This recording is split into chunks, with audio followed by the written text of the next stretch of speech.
Hello, everyone. My name is Laura Delgado, and I'm the Vice President of Curriculum and Professional Development for Learning Beyond Paper. I am beyond excited to bring this environments training to the Building Strong Futures virtual experience. Today, we're going to talk about setting the stage for learning and intentional environments.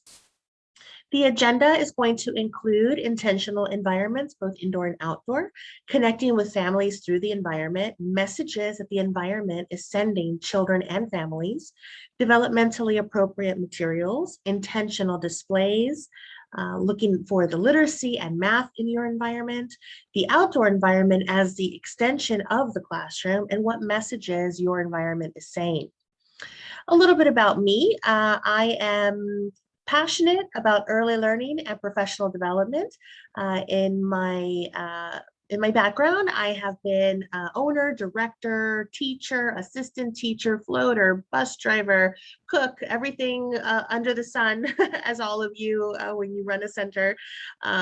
But I also worked in school districts for private preschools, home-based preschools, family childcare, and also ended up working for Florida's Office of Early Learning, which is now called the Division of Early Learning, for about 6 years. And I had the opportunity to be a facilitator in South Florida. So I was able to go into hundreds and hundreds of centers to see, amazing programs and different experiences that children were having, as well as coaching and mentoring teachers.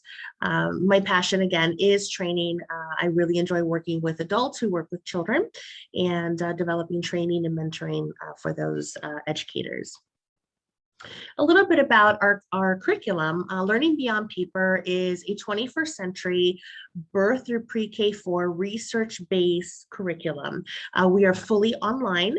I love this graphic because, as I mentioned before, I was a director, owner, and teacher, and I have a lot of experience with the expensive book-based, binder-based paper curriculum that's out there.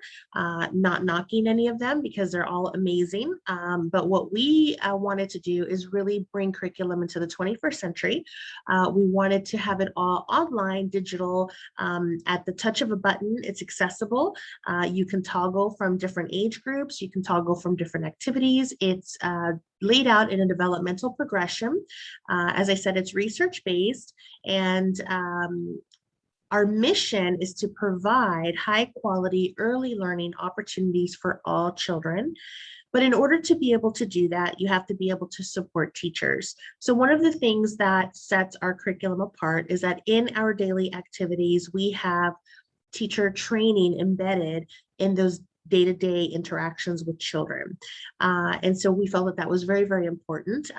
We are a STEAM-based curriculum with social emotional development threaded through every single activity, through every single age group. If you happen to be a user of Learning Beyond Paper, the content that I'm going to go through today, you can access through our teacher's guides. We do have two. We have an infant toddler guide and a preschool guide, and that can be accessed through our teacher's guide icon here. And we're talking about classroom environment today. So that's how you can access it if you happen to be a user of Learning Beyond Paper.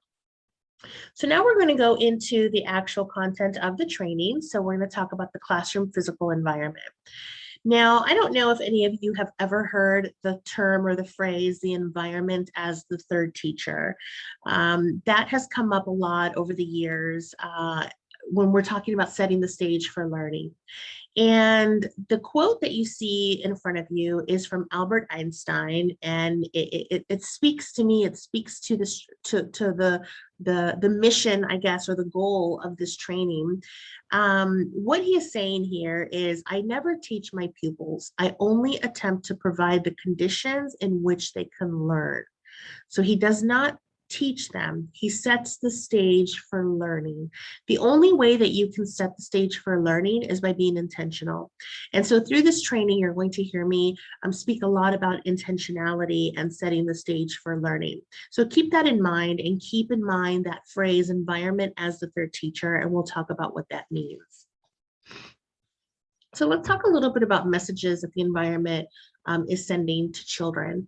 When I used to work for the early learning department in Florida, and I was able to go into different preschools, I could tell walking into the classroom if children were respected or trusted, if materials were respected, if things were accessible. I could tell a little bit if children had free choice, if they could make decisions as to what centers they wanted to do or what activities they wanted to partake in. And so a lot of times we don't really think about the way that we set the classroom up. We just do it because that's the way we've always done it. But what I challenge you to do is to actually sit in every center and kind of think about, okay, why do I have that bulletin board there? Why do I put the blocks in this particular area? You know, everything that we do with children has intention. If you're selecting crayons, you want to make sure that they're non-toxic. Markers, washable, non-toxic. Scissors have to be age appropriate. And so we have to think along the same lines when we're setting up the classroom. And also, you want to maybe try to come up with different and unique ways for your displays. Oftentimes, you'll see parents come into the classroom and just completely beeline to the cubby, grab the stuff, walk out. They're not really looking anywhere. Sometimes that happens because things are always looking the same. Sometimes it happens because they're in a hurry and they just don't have time. But a lot of times, you know, actually when I was a teacher, I had somebody give me some advice.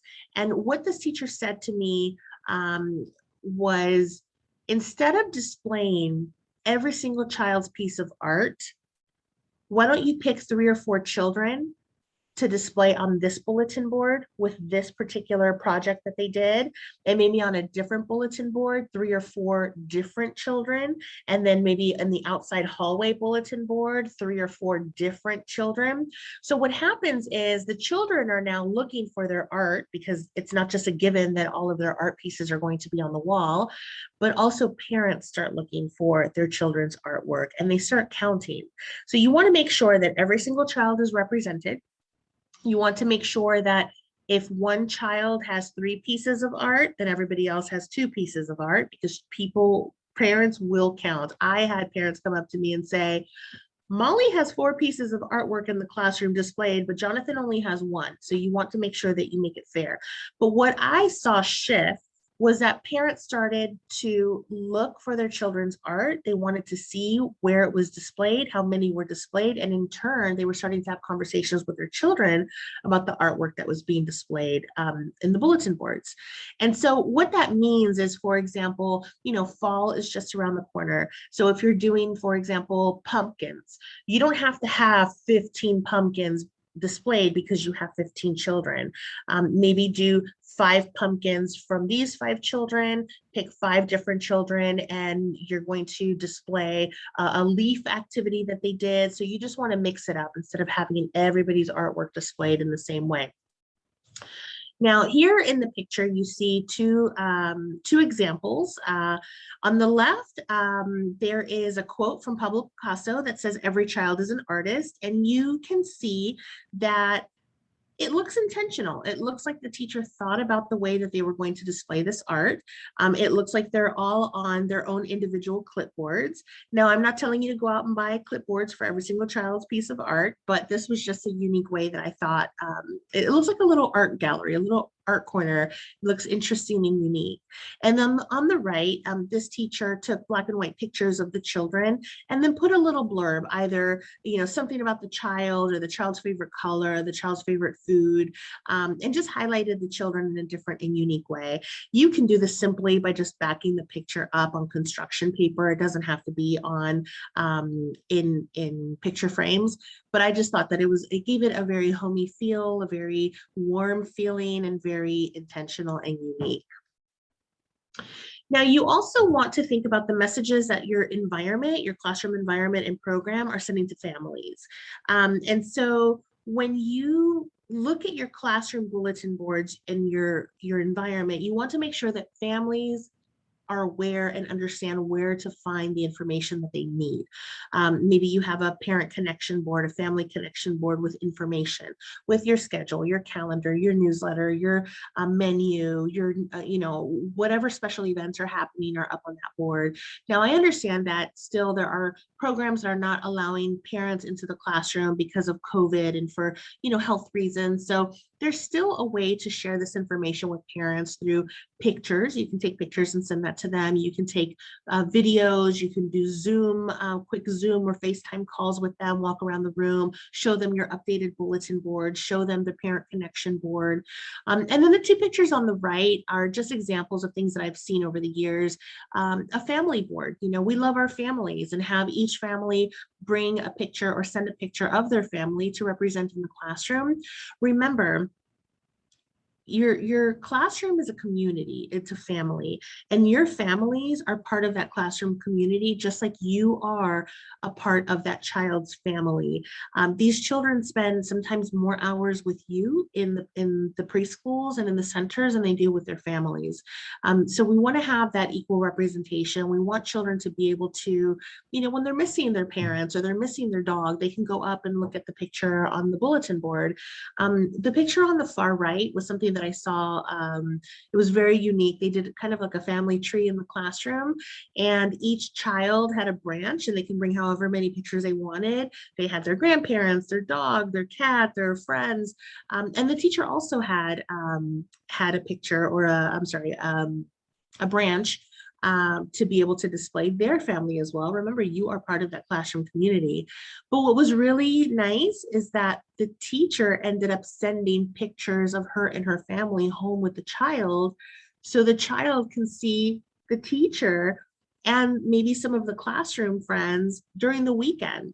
And it's so nice because sometimes you'll be able to see children walk up to this family tree and just look at the families, look at their friends' families, take a picture of that, send it to the parents. It's going to make them feel warm and that they're represented. They're far away from their child, they miss their child, and it's nice to see that connection even though they're not in the same room. So think about adding something like that into your program.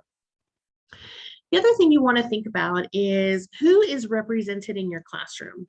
Now, early learning programs do a really great job of purchasing kind of stock photos or stock posters of multicultural representations, and that's great. But look at the actual children that you have in your program right now. You might have somebody who is from China or from Greece, and you have a perfect opportunity right there to reach out to that family and say, hey, Alexander told me that your family is from Greece. I would love to put some information up. We want your family and their culture to be represented in our program. Do you have anything that you can donate for a few weeks to the classroom? Maybe there's some decorations or something from Greece that we can put up there. Maybe there's some children's books that you read as a child that you can donate to the classroom for a little bit. That is going to make parents feel included, especially today and age. People are so sensitive and scared to ask questions about people's culture, background. It's okay. Asking questions because you want to understand, you want to get closer to the families is perfectly okay and acceptable, and it's going to make them feel included. It's going to make the child feel included and not feel different. And we want to celebrate those differences. We want children to see that their classroom embraces their family, their culture, their background. So have a little corner that has, maybe representations from, the different cultures and backgrounds of your children. One of the things I saw one time in a classroom is the teacher selected 3 to 5 things to label. You all do a really great job of labeling things in the classroom. But what they did is they took those few items or objects and they labeled them in different languages that represented the children in the classroom. So for example, going back to my example for the child whose family is from Greece, look up in Google or in Translator how to translate crayons into Greek, how to translate scissors into Greek, chair into Greek, or into Spanish or into Russian or into Mandarin. Now, I'm not saying to label everything in all the different languages. No, label everything the way you normally do, and then just pick three to five things to label in that child's native language or in the family's native language, and then take pictures of it and send it to the family, to the parents, and say, hey, we're so excited that, you know, Alex is part of our program. Is this how you spell crayons in Greek? Is this correct?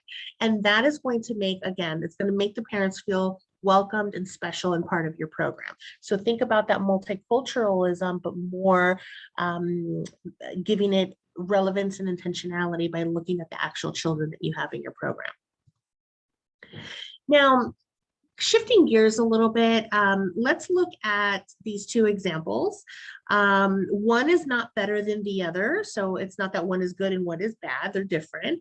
But take a look at these two examples. I'm going to give you a second, and I want you to kind of think about, what do you think about these?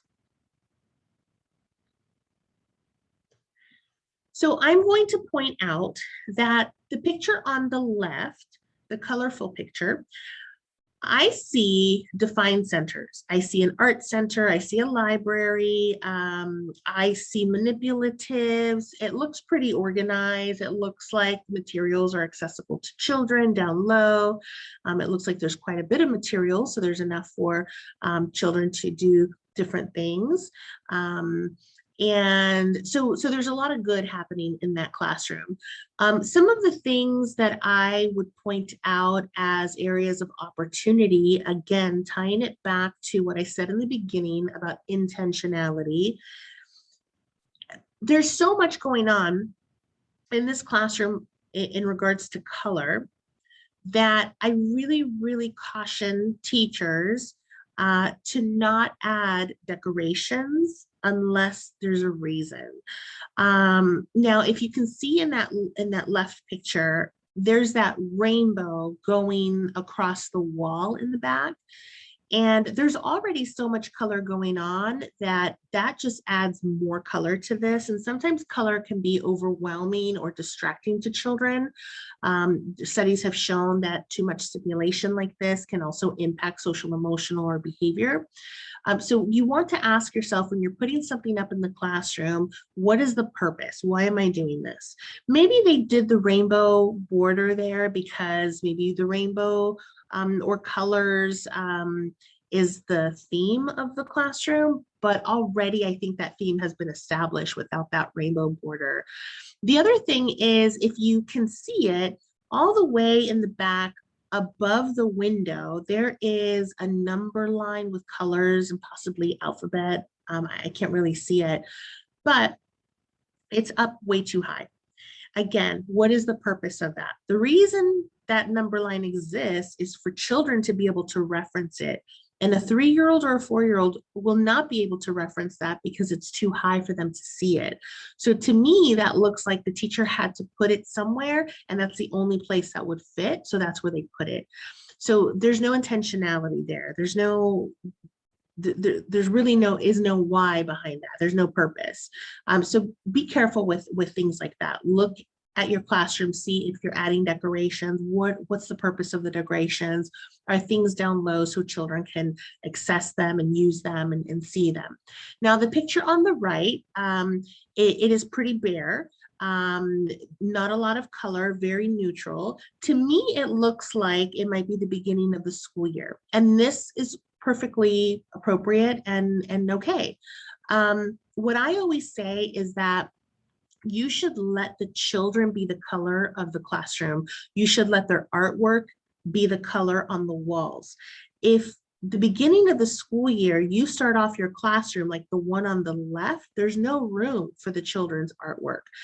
Things are so busy that parents might not even notice that you changed the bulletin board because they become numb to it.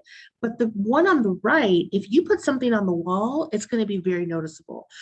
So just make sure, again, that you are allowing the children to create that space and impact that space with their color, with their songs, with their music, with their crafts and things like that. So be careful with decorations. Again, ask yourself, what is the intention of what you're putting up on the wall? Now we want to talk about materials in the environment. When you're looking to add materials, you want to have a balance of the different things that I have represented here on the slide. You know, the quality and the quantity. Are they open-ended? Are they age appropriate? Do you have a balance of natural and commercial materials? Do you have repurposed or recycled? A variety? Are they accessible? What's, you know, the intentionality behind these materials? How are they being displayed? Do you have materials both indoor and outdoor? Now let's talk a little bit about commercial materials. So commercial materials are very much needed, and as you know, they're very expensive. So commercial materials are the foundation to early math. And what I mean by that is if you look, for example, at the Star Builder, there's only one way that this bin could be sorted. So for example, if you were to say to a child, can you count how many yellow stars there are? In order for that child to count the amount of stars, they have to sort them. Okay, so they're gonna organize them by color and then count how many yellow stars. So like I said, in order for children to learn how to count, they first need to learn how to sort. When you introduce sorting to children, you're going to introduce sorting by one attribute or one characteristic. So in the example of the Star Builder, the characteristic or the attribute is color. The only difference between those Star Builders is the color. Now, as children become more familiar and understand sorting more, then you can add more attributes or more characteristics. For example, the beads, the jumbo beads. Here, the children can sort by different ways. So they can sort by size, by shape, by if it's round, if it has pointy ends or sharp edges, if it's flat, if it rolls on the table. So there's different ways that the child can sort this. So when you begin introducing sorting to children, you wouldn't start with something like these jumbo beads. You would start with something like the Star Builder. And the reason I bring this up in the environments training is because these materials should be accessible to children in the environment. They should know how to use them, and they should know how to, they should have varying materials to be able to scaffold that learning. So once they understand how to build, how to sort the Star Builders, they can move on to sorting different things, and those materials are accessible. Now, just like you have to have commercial materials, having a variety of natural materials are also very important. So going on with that sorting example, natural materials are very open-ended in that sorting example. So what I mean by that is, remember that in this activity with the Star Builders, excuse me, there's only one way to really sort those Star Builders, only by color.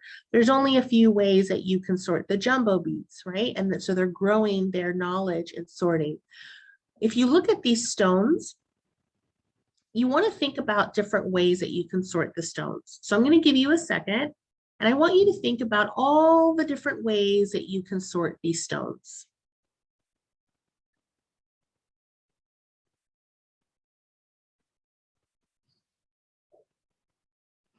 Okay, so remember I said that these natural materials are more open-ended, meaning there's a lot more that you can do with them.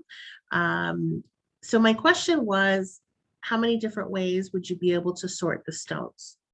Now, I see that you can sort them by size, by shape, by color, by shade of color. You can sort by the ones that are rounded, the ones that are pointy, by the texture. You can sort by the ones that are shiny or the ones that are dull. You can sort them by the ones that have patterns on them. One time we did a sorting activity with a classroom, and one child had kind of a mishmash, two piles of these stones. I thought maybe they didn't understand the question, or they didn't know how to sort, because I couldn't tell how they sorted. And when I asked the child, tell me about how you sorted your rocks, he said, these over here are the ones from my backyard, and these over here are the ones from school. And so I would have never known that if I didn't ask the child, tell me about how you sorted these rocks.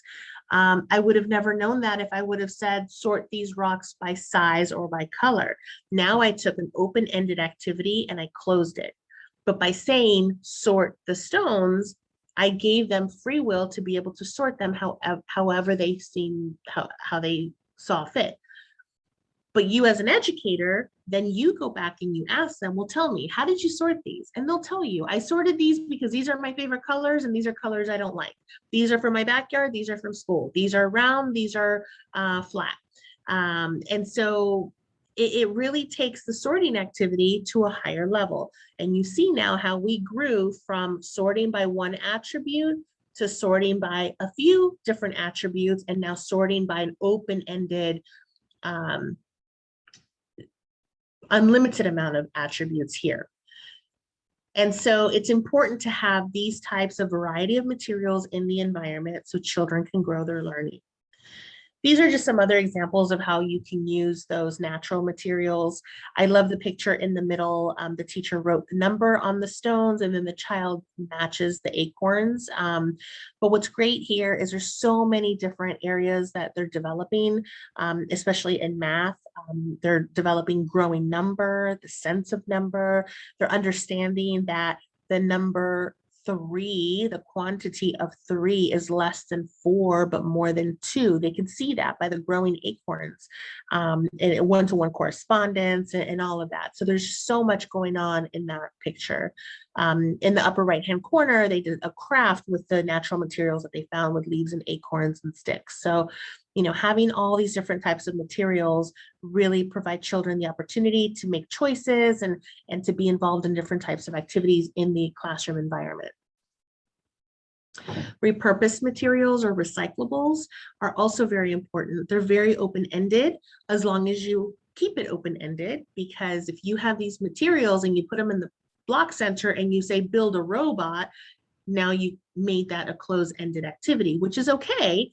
But you also want children to be able to think and plan and use their imagination. So instead of saying, okay, build a robot, then say, let's see, what do you think that we can build with this? And just ask them, and maybe have a piece of chart paper and just start writing, we can build a house, we can build a robot, we can do a cave, we can do, we can build a school, and just, put those materials in their block center, in the art center, in their writing center. There's so many different ways that you can use these materials. You all have seen, you give a gift to a toddler and they end up playing with the box because the box is the open-ended. That takes their imagination to make a bear cave or a car or a train. And so this is bringing these types of opportunities into the classroom. The great thing is that these are not expensive. They're free. When they get frayed or tattered, you just throw them out and then ask for more donations. The egg cartons are really, really great to put in your math center. You can use those for one-to-one correspondence, for sorting. Every child can have their own. I've also seen these in the art center where you use it as little paint cups. So there's so many different ways, and you're teaching the children to reuse things. Everything is not trash. We can always reuse and recycle everything until it can't be used anymore. Now think about this question. Does the way in which materials are displayed matter? Do you think it matters the way materials are displayed in your program? So look at these two pictures here. Which shows respect for the materials and for those using the materials, and which do you think is more appealing? Now, I've done this training several times with live audiences and in person, and I had a teacher one time say that the picture on the left can be more appealing to children because they can dig and look for the colors that they want. And I didn't think of it in that way, but that person was absolutely right. So this is not saying that one is better than the other. I do a lot of math training and early learning, and so I see math everywhere. And the picture on the left to me looks like a math activity, a sorting activity, an opportunity for me to take this bin, give it to some children and say, okay, can you sort these by color? Can you count how many white crayons we have? Can you count how many red crayons? And so that's an activity, it's an opportunity.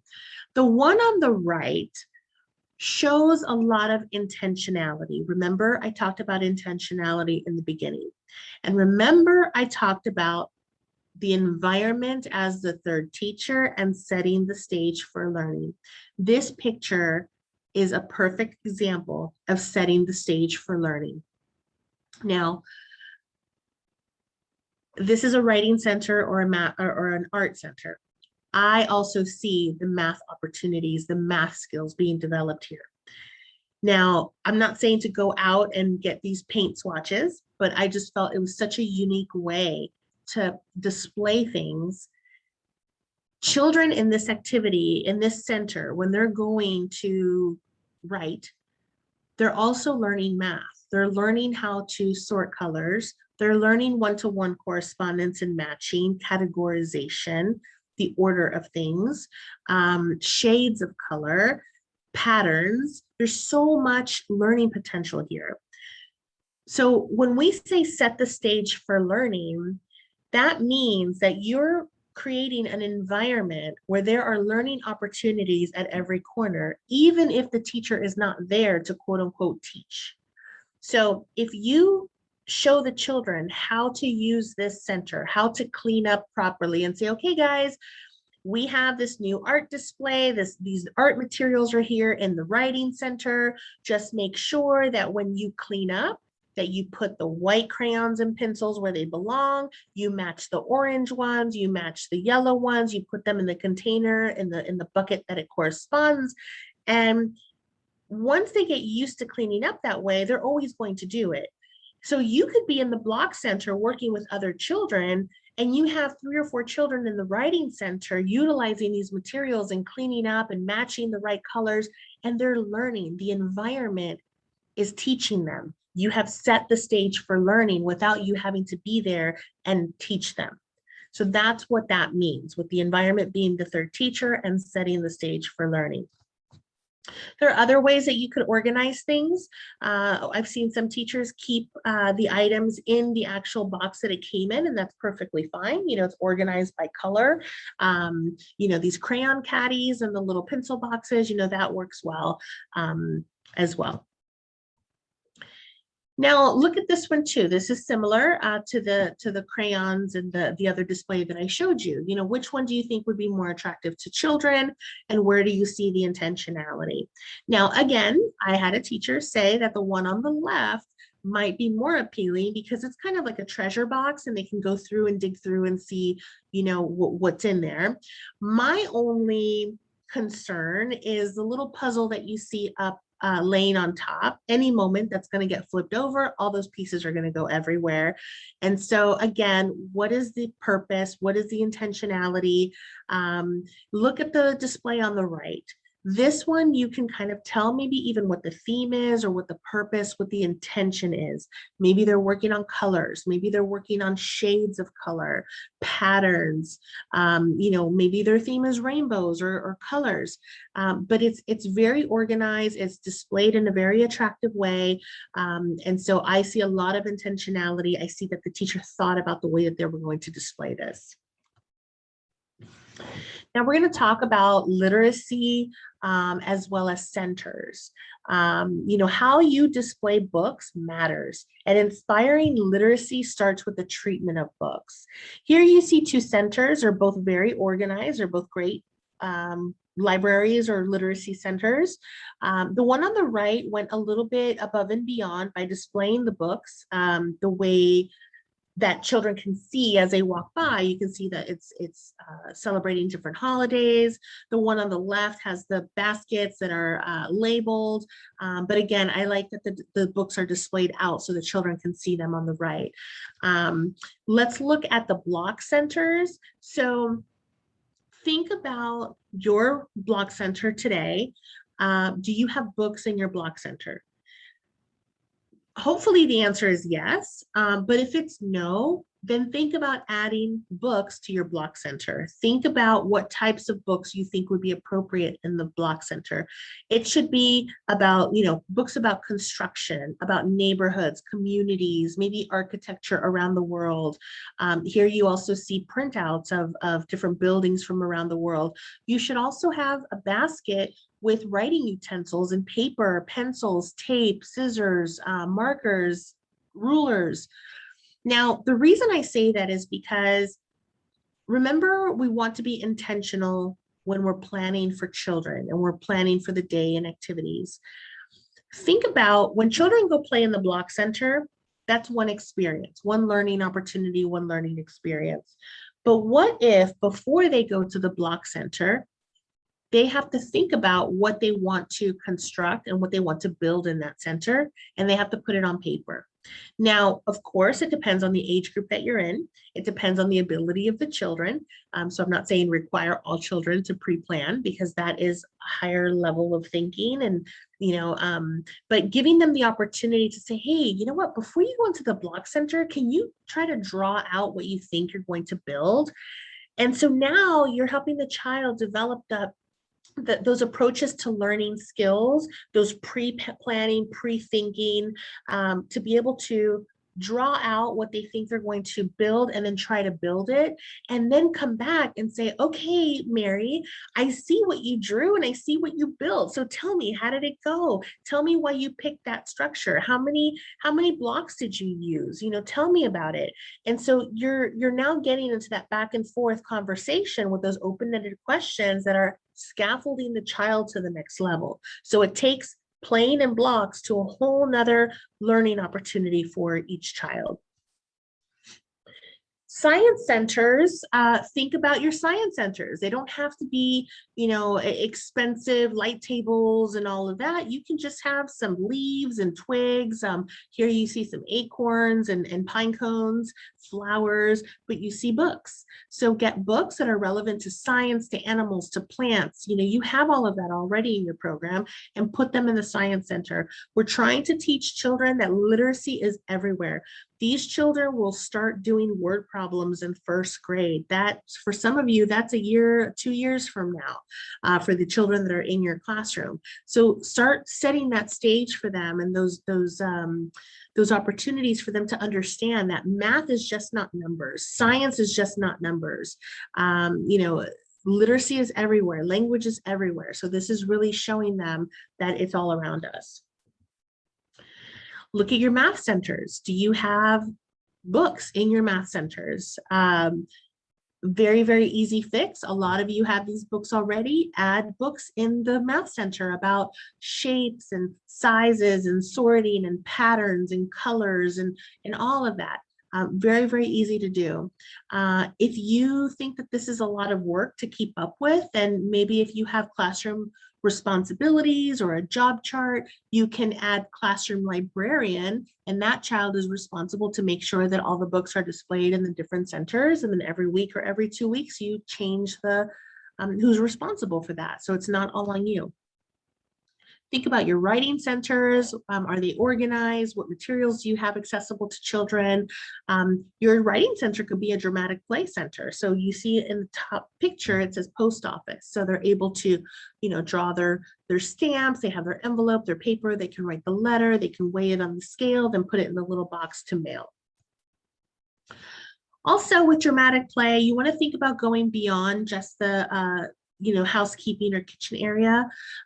Children love housekeeping and the kitchen area, so either keep it and add another dramatic play area, or maybe switch it out once in a while to maybe match your theme. This is nice. This school, they were working on the letter C. They were doing a campground. What was really nice is that children donated things from their homes, and then on the last day that this center was going to be here, the teacher let the children bring in their sleeping bags and their pillows, and so they pretended to go camping. So that was really, really nice. Here is an actual kitchen, a dramatic play kitchen that they turned into a pizza kitchen. Now, remember I said I teach math, I see math all around us. And so what's really important about seeing something, seeing the math or seeing the literacy opportunity is that if you don't see it, then you can't teach it. So here's an example of how the children can play in the pizza kitchen and just have fun. And that's great. You know, they learn through play. But if the teacher sees the math in the center, then the teacher can help the child understand the math in the center. For example, the picture on the right, that's an opportunity to teach children about parts of a whole. This is a whole pizza. This is half a pizza. This is a quarter slice.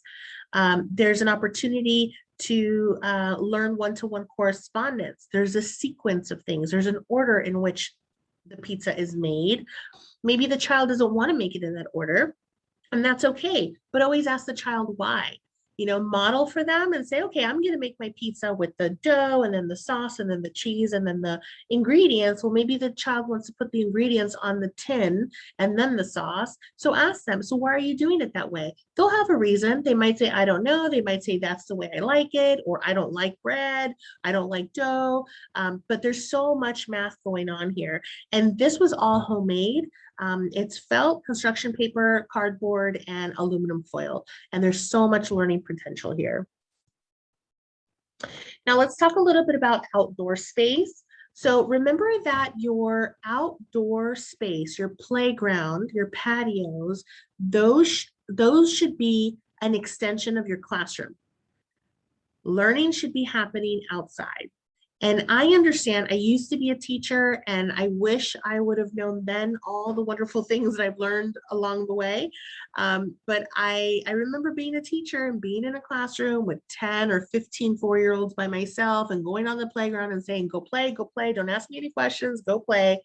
And I missed an opportunity there to really use the outdoors as an extension of my classroom, showing children, you know, different things that we can do things outside, bring art outside, bring blocks outside. Here you see a mud kitchen. There's so much learning that can happen outside. Yes, children should have free play, free choice and all of that. And that definitely is important. But why can't they also have structured play and learn through play by something that you intentionally set up?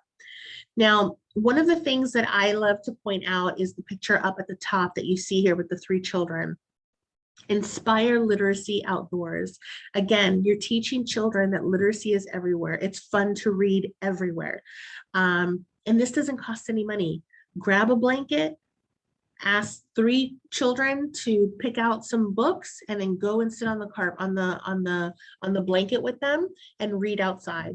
And you can say, okay, today I'm going to pick these 3 friends to read with me on the playground. Tomorrow I'll pick 3 different friends. And I promise you children are going to start saying, I want to go next. I want to go next, even because it's something new. Take pictures of this, put it in your newsletter, put it on your Facebook page. Parents are going to start talking about this because this is something new. Many people don't do this. I didn't do this as a teacher. I wish I would have, but there's a really, really great, easy way to be able to inspire literacy outdoors. And then you have the other examples here. Somebody took that palette and just painted it and then put it in as a display for books, which was really, really unique there. Here's some other ideas for dramatic play outside. You see a campfire, a little kitchen, and then there's like a sidewalk bistro on the right. That's just a refrigerator box that they painted. When it gets tattered and frayed, they get a new one, they repaint it, but it's really nice dramatic play outside. You also want to think about how are you storing things outside, especially those of you who are in areas with severe weather, you know, snow, wind, rain. You want to make sure that things don't get, you know, tossed around outside, and you don't want to have to keep bringing things in and out, but that might be your only option. These are different ideas and ways if you don't have a storage shed or an outside closet to be able to store the materials that you're going to be using. Think about plants, incorporating plants into your program, and true plants, something that you're going to water every day, something that that the children can learn about the life cycle of the plant, make sure that they're non-toxic. A good thing is to use lettuce or herbs like basil or mint, and let children take care of the plants, show them how they need to check if the plant needs water, show them, if the plant needs sun, where to move the plant. I love the picture on the left. That's just over the door shoe hanger, a shoe holder, and each one has a different type of plant in it. So it's really really unique way to repurpose something. And then see if you are allowed from your health department or licensing to have pets in the classroom, whether it's a goldfish, a hermit crab. It's so important to have these types of things in the classroom. Pets and plants, not only are they teaching children about the life cycle of the animal or of the plant, but it's also helping children develop a sense of empathy. They're developing that emotional connection to something outside of themselves, or caring for something. But if you can't have pets, or you don't want to have pets, then maybe have them bring in their stuffed animals, and then you have a little corner that's your classroom pet store or something. Again, they can pretend that those are live pets. They can take care of it. Maybe on your job chart, you add classroom veterinarian or pet shop manager, and they're responsible for that week to make sure that the pets are fed, that they're taken care of. And again, it gives them a sense of responsibility. Now, I just wanted to reflect on some things that we went over today.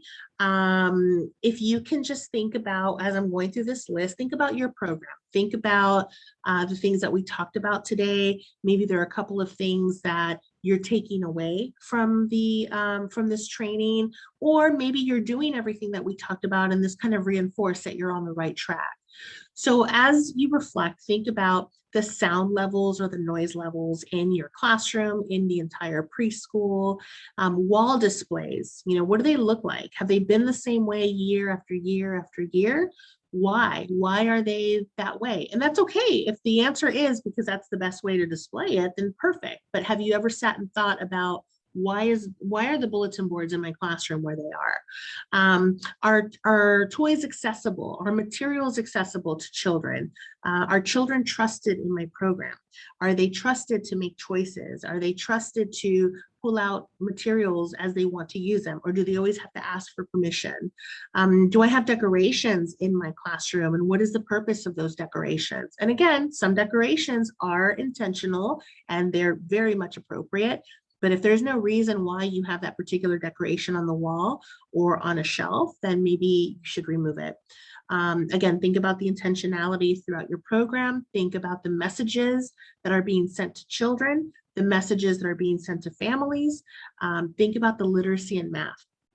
I challenge all of you to go in and sit on the floor in each center and look around and ask yourself, where is the literacy? Where is the math? And what is the intention of the center? What learning opportunities do children have? Because if the teacher is not able to answer those questions, then you cannot elevate that child's learning. You cannot scaffold the child's learning if you don't see those learning opportunities. So again, it goes back to intentionality and purposeful play. So think about, what is your classroom environment saying?